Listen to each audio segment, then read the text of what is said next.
जी, शुक्राना गुरु जी। संगत जी, गुरु जी का अनंतम अनंतम शुक्राना। आज भी हम गुरु जी का बहुत प्यार से शुक्राना करेंगे। और एक प्यारा सा भजन था, वो अभी फिलहाल ट्रेंडिंग में चल रहा है, सबने सुना भी होगा, बहुत प्यारा। चलो उसकी 2 लाइन सुनाता हूँ आपको, बताना कैसा लगा। और किसी को भी हमारे थ्रू सत्संग करवाना हो घर में, मतलब भजन संध्या लाइव सुननी हो, तो आप हमसे कॉन्टैक्ट कर सकते हैं, हम अवेलेबल हैं। तो संगत जी आइए शुरू करते हैं। मेरी किस्मत लिखना भूल गए क्या, सबके पालनहारी। अपनों ने मारे पीठ में खंजर, कैसी ये दुनियादारी। माफ तू करना, ऐसा लगे है कि तू है ही नहीं। मेरी किस्मत लिखना भूल गए क्या, सबके पालनहारी।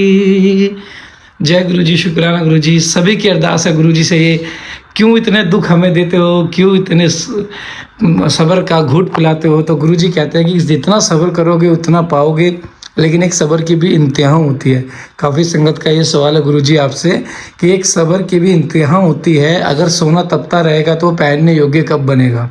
वो तो तपता ही रह जाएगा, ना तो उसमें चमक आएगी, ना वो कभी पहनने योग्य बनेगा, ना उसकी मूल्य बढ़ेगा। मूल्य तो जब भी बढ़ेगा ना जब वो किसी के गले में, अंगूठी में या ब्रेसलेट में, हाथ में जाएगा। तो संगत जी, गुरु जी इतना भी मत तपाओ संगत को कि जो संगत परेशानी ज़्यादा हो जाए। इतना भी सब्र मत कराओ कि उनका विश्वास ही न टूट जाए। तो गुरु जी प्लीज़ सबकी संगत की अरदास पूरी करें जल्दी से जल्दी। और संगत जी, जो भी गुरु जी पे विश्वास रखते हैं ना, वो एंड तक जरूर सुनना, पाठ को प्यारा सा कमेंट जरूर करना। जय गुरु जी। आज हम ये देखेंगे कि कौन संगत गुरु जी पे विश्वास करते हैं, कौन संगत नहीं करती। जय गुरु जी। जय गुरु जी। भगवान रुद्र के ब्रह्मा जी के मुख से प्रकट होने का रहस्य। रुद्र के महामहिम स्वरूप का वर्णन। उनके द्वारा रुद्र गणों की सृष्टि तथा ब्रह्मा जी के रोकने से उनका सृष्टि से विदित होना। ऋषि बोले, प्रभु आपने चतुर्मुख ब्रह्मा के मुख से परमात्मा देव रुद्र देव की सृष्टि बताई है। इस विषय में हमको संशय होता है, जो प्रलयकाल में कुपित होकर ब्रह्मा विष्णु और अग्नि सहित समस्त लोगों का संहार कर डालते हैं, जिन्हें ब्रह्मा और विष्णु भय से प्रणाम करते हैं। जिन लोक संहारकारी महेश्वर के वश में वे दोनों सदा ही रहते हैं, जिन महादेवी ने बुरे काल में ब्रह्मा और विष्णु को अपने शरीर से प्रकट किया था, जो प्रभु सदा ही उन दोनों के योग अक्षेम का निर्वाह करने वाले हैं, वे आदि देव पुरातन पुरुष भगवान रुद्र अव्यक्त जन्मा ब्रह्मा के पुत्र कैसे हो गए। तात भगवान ब्रह्मा ने मुनियों से जैसी बात बताई थी वह सब आप ठीक ठीक कहिए। भगवान शिव के उत्तम यश का श्रवण करने के लिए हमारे हृदय में बड़ी श्रद्धा है। वायु देवता ने कहा कि ब्राह्मणों, तुम सब लोग जिज्ञासा में कुशल हो, अतः तुमने यह बहुत ही उचित प्रश्न किया है। मैंने भी पूर्व काल में पितामह ब्रह्मा के समक्ष यही प्रश्न रखा था। उसके उत्तर में पितामह ने मुझसे जो कुछ कहा था वही मैं तुम्हें बताऊंगा। जैसे रुद्रदेव उत्पन्न हुए हैं और फिर जिस प्रकार ब्रह्मा और विष्णु की परस्पर उत्पत्ति हुई, वह सब विषय सुना रहा हूँ। ब्रह्मा विष्णु और रुद्र तीनों ही कारण आत्मा हैं। वे कर्मशः चराचर जगत की सृष्टि, पालन और संहार के हेतु हैं और साक्षात महेश्वर से प्रकट हुए हैं। उनमें परम ऐश्वर्य विद्यमान है। वे परमेश्वर से भावित और उनकी शक्ति से अधिष्ठित हो सदा उनके कार्य करने में समर्थ होते हैं। पूर्व काल में पिता महेश्वर ने ही उन तीनों को 3 कर्मों में नियुक्त किया था। ब्रह्मा की सृष्टि कार्य में, विष्णु की रक्षा कार्य में तथा रुद्र की संहार कार्य में नियुक्ति हुई थी। कल्पांतर में परमेश्वर शिव के प्रसाद से रुद्रदेव ने ब्रह्मा और नारायण की सृष्टि की थी। इस तरह दूसरे कल्प में जगन्मय ब्रह्मा ने रुद्र तथा विष्णु को उत्पन्न किया था। फिर कल्पांतर में भगवान विष्णु ने भी रुद्र तथा ब्रह्मा की सृष्टि की थी। इस तरह पुनः ब्रह्मा ने नारायण की और रुद्रदेव ने ब्रह्मा की सृष्टि की। इस प्रकार विभिन्न कल्पों में ब्रह्मा विष्णु और महेश्वर परस्पर उत्पन्न होते और एक दूसरे का हित चाहते हैं। उन कल्पों के वृत्तांत को लेकर महर्षिगण उनके प्रभाव का वर्णन किया करते हैं। प्रत्येक कल्प में भगवान रुद्र के आविर्भाव का जो कारण है उसे बता रहा हूँ। उन्हीं के प्रादुर्भाव से ब्रह्मा जी की सृष्टि का प्रवाह अविच्छिन्न रूप से चलता रहता है।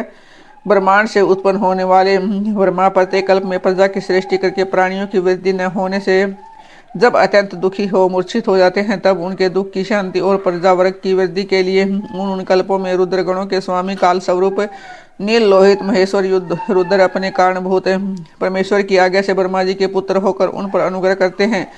वे ही तेजो राशि अनामय अनादि अनंत धाता भूत संहारक और सर्वव्यापी भगवान इस परम ऐश्वर्य से संयुक्त परमेश्वर से भावित और सदा उन्हीं की शक्ति से अधिष्ठित हो, उन्हीं के चिन्ह धारण करते हैं, उन्हीं के नाम से प्रसिद्ध हो, उन्हीं के समान रूप धारण करके उन कार्य करने में समर्थ होते हैं। उनका सारा व्यवहार उन्हीं परमेश्वर के समान होता है। ये उनकी आज्ञा के पालक है। सहस्रों सूर्य के समान उनका तेज है। वे अर्धचंद्र को आभूषण के रूप में धारण करते हैं। उनके हार बाजूबंद और कड़े सर्प में है। वे मुंजे की मेखला धारण करते हैं। जलंधर विरिंच और इंद्र उनकी सेवा में खड़े रहते हैं तथा हाथ में कपाल खंड उनकी शोभा बढ़ाता है। गंगा की ऊंची तरंगों से उनके पिंगल वर्ण वाले केस और मुख भीगे रहते हैं। उनके कमनीय कैलाश पर्वत के विभिन्न प्रांत टूटी हुई डाढ़ वाले सिंह आदि वन्य वस्तु पशुओं से आक्रांत है।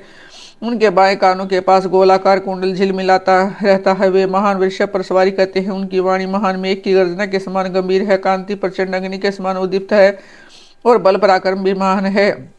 इस प्रकार ब्रह्मपुत्र महेश्वर का विशाल रूप बड़ा भयानक है। वे ब्राह्मण जी को विज्ञान देकर सृष्टि कार्य में उनकी सहायता करते हैं। अतः रुद्र के कृपा प्रसाद से प्रत्येक कल्प में प्रजापति की प्रजा सृष्टि प्रवाह रूप से नित्य बनी रहती है। एक समय ब्रह्मा जी ने नील लोहित भगवान रुद्र से सृष्टि करने की प्रार्थना की। तब भगवान रुद्र ने मानसिक संकल्प के द्वारा बहुत से पुरुषों की सृष्टि की।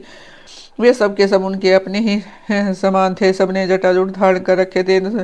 सभी निर्भय नीलकंठ और त्रिनेत्र थे। जरा और मृत्यु उनके पास नहीं पहुंचने पाती थी। चमकीले सूल उनके नेत्र आयु थे। उन रुद्रगणों ने संपूर्ण 14 भवनों को आच्छादित कर लिया था।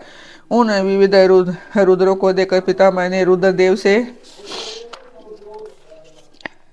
कहा कि देवेश्वर आपको नमस्कार है। आप जैसी प्रजाओं की सृष्टि न कीजिए, आपका कल्याण हो। अब दूसरी प्रजाओं की सृष्टि कीजिए जो मन धर्म वाली हो। ब्रह्मा जी के ऐसा कहने पर परमेश्वर रुद्र ने उनसे हंसते हुए कहा कि मेरी सृष्टि वैसी नहीं होगी। अशुभ प्रजाओं की सृष्टि तुम ही करो।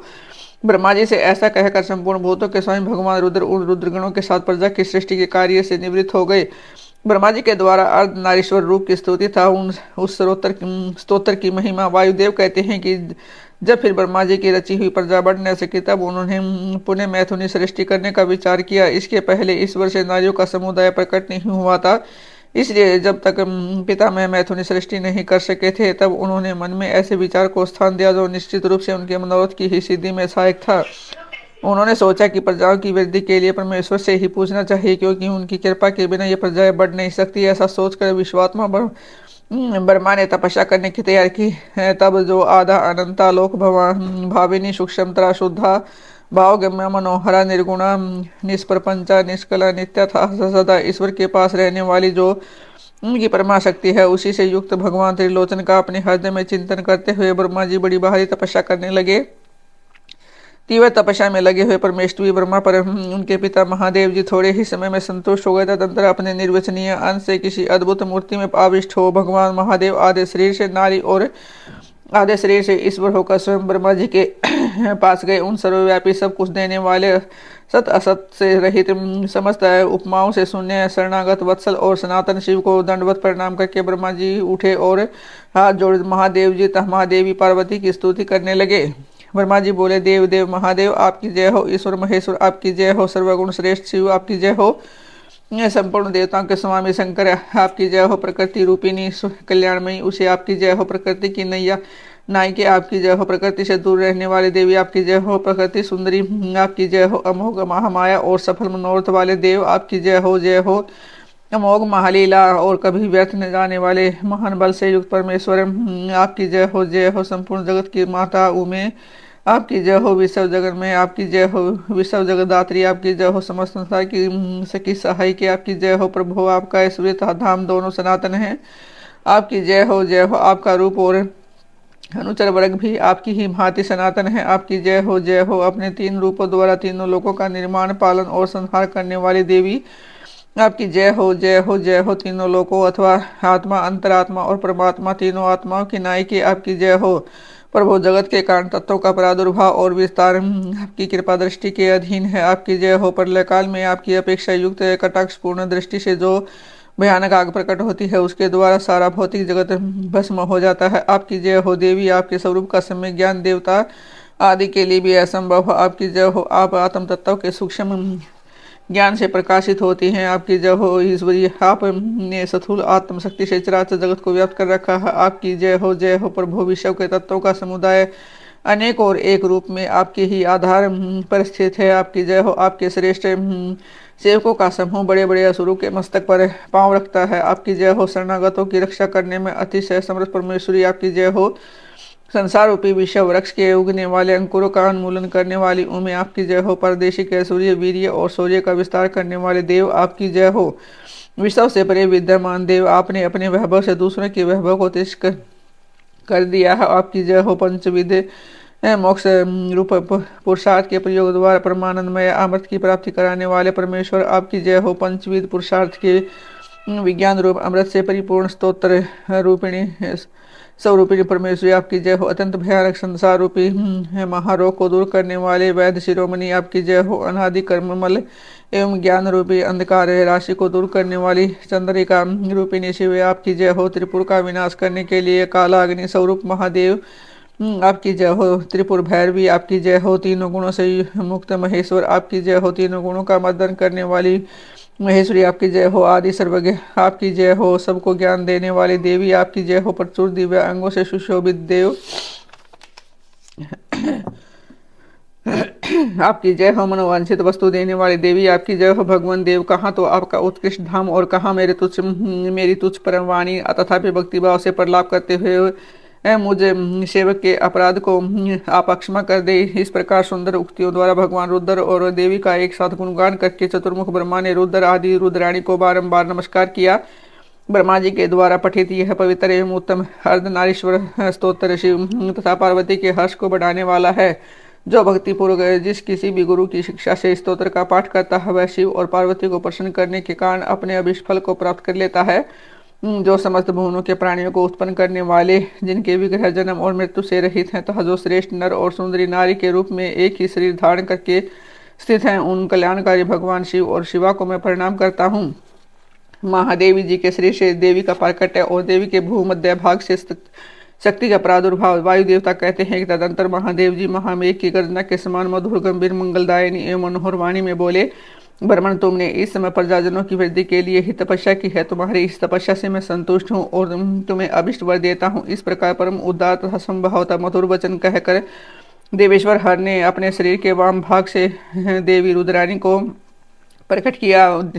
जिन दिव्य गुण संपन्ना देवी को वर्णवेता पुरुष परमात्मा शिव की पराशक्ति कहते हैं तथा जिनमें जन्म मृत्यु और जरा आदि विकारों का प्रवेश नहीं है, वे भवानी उस समय शिव के अंग से प्रकट हुई हैं। जिनका प्रभाव देवताओं को भी ज्ञात नहीं है, वे समस्त देवताओं को भी अधीश्वरी देवी अपने स्वामी के अंग से प्रकट हुई। उन सर्वलोक महेश्वरी परमेश्वरी को देखकर विराट पुरुष ब्रह्मा ने प्रणाम किया और उन सर्वज्ञा सर्वव्यापिनी सूक्ष्म स्वभाव से रहित और अपनी प्रभा से इस संपूर्ण जगत को प्रकाशित करने वाली पराशक्ति महादेवी से इस प्रकार प्रार्थना की। ब्रह्मा जी बोले, सरस जगन्मयी देवी महादेवी जी ने सबसे पहले मुझे उत्पन्न किया है, प्रजा की सृष्टि के कार्य में लगाया है। इनकी आज्ञा से मैं समस्त जगत की सृष्टि करता हूँ।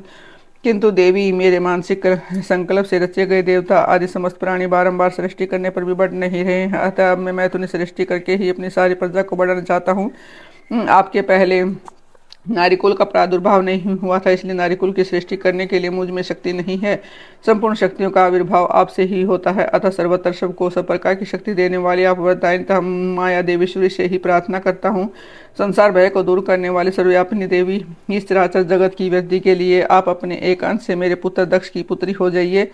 ब्रह्म योनि ब्रह्मा के इस प्रकार याचना करने पर देवी रुद्राणी ने अपनी भवों के मध्य भाग से अपने ही समान कांतिमती एक शक्ति प्रकट की। उसे देखकर देवदेवेश्वर हर ने हंसते हुए कहा कि तुम तपस्या द्वारा ब्रह्मा जी की आराधना करके उनका मनोरथ पूर्ण को परमेश्वर शिव की इस आज्ञा को शिरोधार्य करके वह देवी ब्रह्मा जी की प्रार्थना के अनुसार दक्ष की पुत्री हो गई। इस प्रकार ब्रह्मा जी को ब्रह्म रूपिणी अनुपम शक्ति देकर देवी शिवा महादेवी जी ने शरीर में प्रविष्ट हो गए। फिर महादेव जी भी अंतर्ध्यान हो गए। तभी से इस जगत के भीतर स्त्री जाति में भोग प्रतिष्ठित हुआ और मैथुन द्वारा प्रजा की सृष्टि का कार्य चलने लगा। मुनीश्वर इसे ब्रह्मा जी को भी आनंद और संतोष प्राप्त हुआ। देवी से शक्ति के प्रादुर्भाव का सारा प्रसंग मैंने तुम्हें कह सुना। प्राणियों की सृष्टि के प्रसंग में इस विषय का वर्णन किया गया है। यह पुण्य की वृद्धि करने वाला है, अतः अवश्य सुनने योग्य है। जो प्रतिदिन देवी से शक्ति के प्रादुर्भाव की इस कथा का कीर्तन करता है उसे उस प्रकार का पुण्य प्राप्त होता है तथा वह शुभ लक्षण पुत्र पाता है। जय गुरु जी, शुक्राना गुरु जी, संगत जी। गुरु जी का अनंत शुक्राना। बहुत प्यारा पाठ है, बहुत ही ब्लेस पाठ है, तो एंड तक जरूर पाठ को सुने ताकि गुरु जी की ब्लेसिंग आपको मिले और हमें मिले। जय गुरु जी, शुक्राना गुरु जी।